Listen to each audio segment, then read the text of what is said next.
Olá, sejam bem-vindos ao canal do YouTube do Instituto Psique, Vida e Saúde. Esse vídeo de apresentação eu queria começar contando a história de um menino muito criativo que gostava de ficar em contato com a natureza, buscava sempre estar caminhando descalço, nadar nos rios, gostava de fazer os seus próprios brinquedos. Não gostava muito de ir para a escola, mas acabou que se tornou um médico muito famoso. Esse menino, desde muito pequenininho, ele sempre usou a sua criatividade e as suas mãos para colocar a sua emoção, os seus sentimentos para fora. A forma que ele encontrava de lidar com as suas questões internas era fazendo uma modelagem, uma escultura de um bonequinho de madeira, muitas vezes fazendo desenhos, pinturas, e assim esse menino foi crescendo. Até que um dia, na saída da escola, esse menino brigou com outro garoto e o garoto o empurrou. Quando ele caiu no chão, batendo com a cabeça, ele ficou um tempo desacordado. A partir desse dia, ele jurou que não voltaria mais para a escola. E a partir disso, ele todos os dias, quando a mãe tentava arrumá-lo para ir para a escola, ele tinha um mal, ele desmaiava. Isso ficou acontecendo, os pais tomaram todas as providências, levaram nos melhores médicos que podiam e o menino por dentro estava muito feliz, porque ele tinha arranjado uma forma de não precisar mais ir para a escola. Até que um belo dia, o pai dele recebeu a visita de um amigo e esse menino que estava brincando perto da sala ouviu quando o amigo do pai perguntou sobre ele. E o pai, com um ar muito triste, uma voz muito triste, respondeu: "Não sei o que vai ser do meu filho, pois ele ainda não melhorou. Não sei como ele vai conseguir dar conta da sua vida quando eu não mais existir." O menino ficou muito preocupado, porque ele era um menino muito inteligente. Ele pensou: caramba, então eu vou ter que me sustentar. E aí, como é que eu vou fazer? Aí, imediatamente, ele foi para a biblioteca do pai. Chegando na biblioteca do pai, ele começou a ler. Em 15 minutos de leitura, ele desmaiou sob o livro.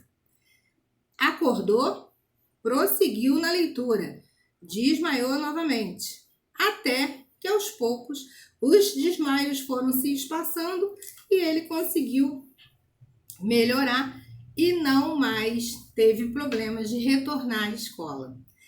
Quando chegou na época de escolher a sua carreira, novamente o menino se deparou com algumas questões. Ele gostaria de ser arqueólogo, porque ele gostaria de fazer pesquisas e escavações, mas a sua família não tinha dinheiro para custear os seus estudos. Então ele pensou: posso também estudar ciências da natureza. Só que se ele estudasse as ciências da natureza na época, ele poderia trabalhar como professor. E ele, entendendo que como professor não conseguiria ter os resultados que ele gostaria, ele pensou e após um sonho, ele conseguiu concluir que o melhor caminho seria escolher a faculdade de medicina, até porque o seu avô também havia sido médico. Então, esse menino, já agora um jovem adulto, entra na faculdade de medicina, faz o seu curso de medicina de forma brilhante e, ao final, quando ele estava no último período da faculdade, na época de fazer os seus testes finais, ele começa a pensar qual seria o caminho que ele iria seguir. Como ele era um bom aluno, um professor muito famoso o convidou para ser seu assistente. Mas, no último minuto do segundo tempo, quando ele estava estudando um manual de psiquiatria de Krafft-Ebing, ele acabou encontrando as respostas que andavam circundando sua mente há muito tempo. A resposta: por que adoecemos? Porque a psique humana abre em dissociação porque as pessoas surtam. Ele encontrou essas respostas nesse manual psiquiátrico e resolveu seguir a psiquiatria. Quando terminou seus estudos, foi fazer sua residência em psiquiatria lá no Hospital Psiquiátrico de Burgosli, na Suíça.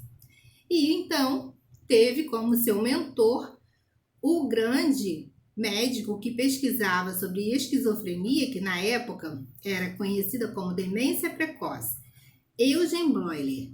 Bleuler o orientou, sendo seu diretor do hospital, e nessa ocasião foi muito interessante porque ele teve a oportunidade de aprofundar os seus estudos, não só científicos e pesquisas científicas, mas também Bleuler proporcionou a esse jovem médico a oportunidade de estar lidando diretamente com os pacientes internados naquele hospital. E foi desse convívio diário com os pacientes do hospital que esse jovem médico desenvolveu a sua teoria, que mais tarde ficou internacionalmente conhecida como psicologia analítica. Se até esse momento você ainda tem dúvidas, eu estou contando a história de Carl Gustav Jung, o criador da psicologia analítica. A história de Carl Gustav Jung se confunde muito com a sua própria teoria, porque ele foi desenvolvendo essa teoria, a psicologia analítica, a partir de situações e de movimentos profissionais que ele foi seguindo ao longo da sua carreira. Ele foi crescendo, evoluindo como médico, fazendo suas pesquisas e desenvolvendo seus estudos. Por essa razão, a psicologia analítica é uma psicologia muito genuína, porque nasce da pesquisa da alma desse homem, Carl Gustav Jung. Agora, por que eu escolhi como a minha abordagem a psicologia analítica? Porque a abordagem da psicologia analítica é a abordagem que contempla o ser humano como um todo. E eu entendo que nós temos que ter esse olhar do todo para compreender. O ser humano é muito complexo e nós precisamos ter essa versatilidade para compreender e poder melhor contribuir enquanto psicólogo. Daí, o Instituto Psique, Vida e Saúde tem como seu patrono Carl Gustav Jung. E a abordagem principal em que nós trabalhamos em psicoterapia é a psicologia analítica. Agora, como Jung dizia, uma frase muito famosa, tirada de um dos seus livros, das suas obras completas, é: conheça todas as técnicas, domine todas as teorias, mas diante de uma alma humana, seja sempre outra alma humana. Por essa razão, se vocês observarem o site do Instituto Psique, Vida e Saúde, você irá conhecer no seu portfólio vários serviços que são oferecidos. Por quê? Lá nós temos uma parte de terapia individual, terapia em grupo na abordagem junguiana.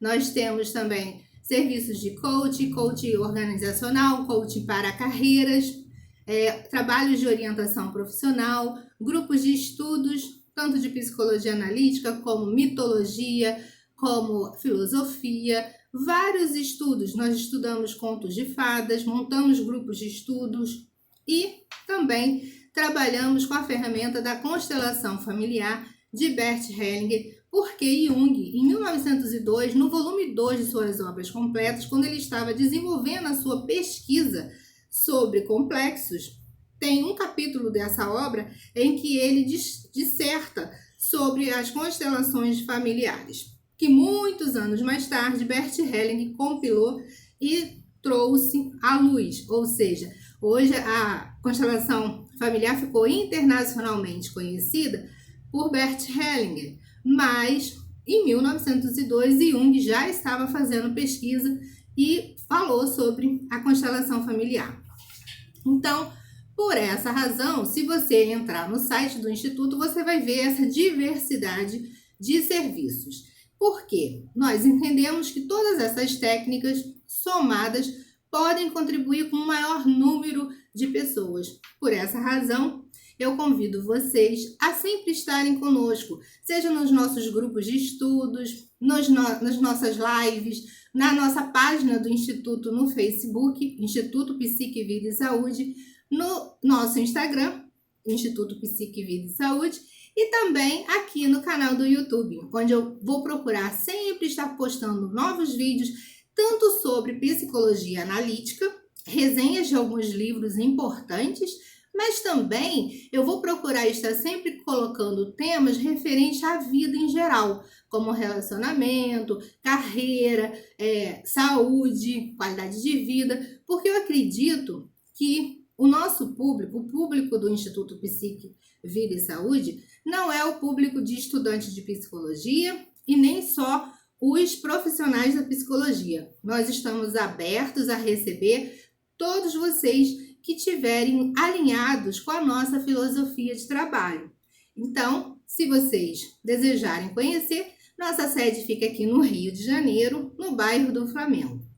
Espero vocês nos próximos vídeos.